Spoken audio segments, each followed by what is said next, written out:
I thank you for your testimony, and we will now move to questioning. I will begin and recognize myself for 5 minutes. Dr. Lynch, to better understand what occurred with the index case and how a DCD, or donation after cardiac or circulatory death, how a case like that works, is it fair to say that it is not a failure in a DCD case if the patient doesn't end up dying in the allotted time and the process is during the procuring of the organs, if it is stopped? It's fair to say that the OPO has a duty to look for donors.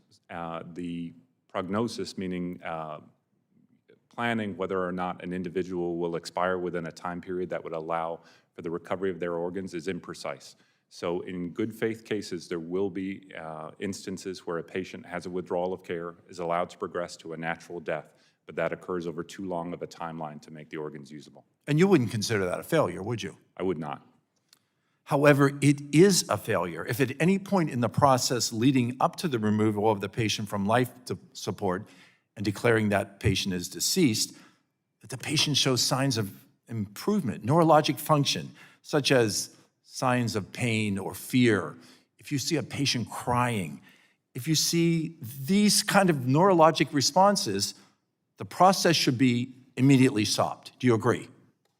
I agree. Or in another case, when a patient was awake and following commands, yet the OPO did not terminate the organ procurement process at the moment the patient exhibited that behavior. Is this how a DCD case should work? No, it is not. Why is that? So in DCD, the appropriate initial and then the subsequent evaluation is key. Identifying those individuals where the injury to the brain is sufficient that they will not recover and allowing them to progress to a natural death. If over the course of the days between the OPO's initial assessment and when they ultimately go to the operating room, if they're improving, then it is unlikely that they're going to pass in that time frame and they're being exposed unnecessarily to harm. So continued reevaluation as the process continues has to be part of the process, correct? Correct. We have seen continued reports of these concerning instances, and an instance at times by both OPOs and the OPTN board and its investigative arm that these cases do not represent a failure in the system.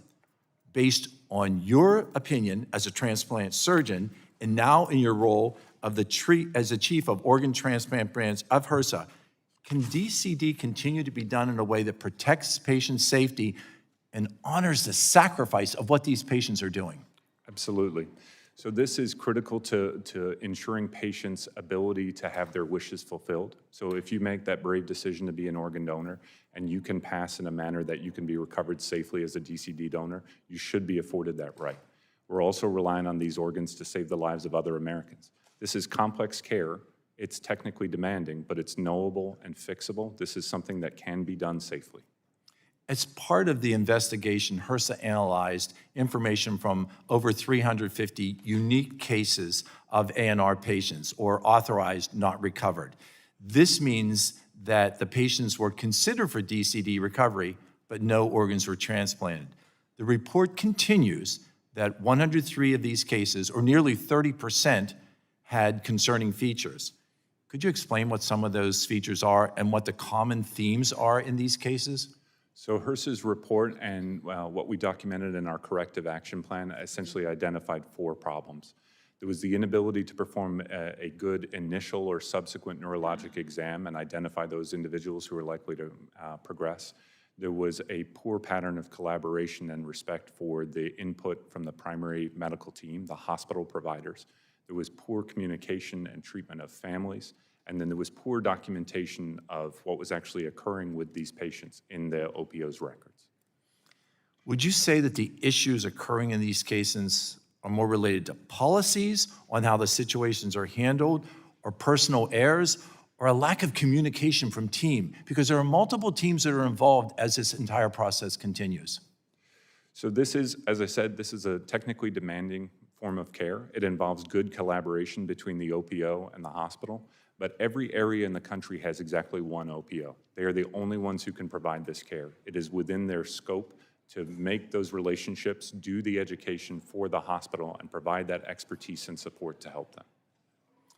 I thank you for the clarity of your answers. I think it is important for this discussion. I now yield 5 minutes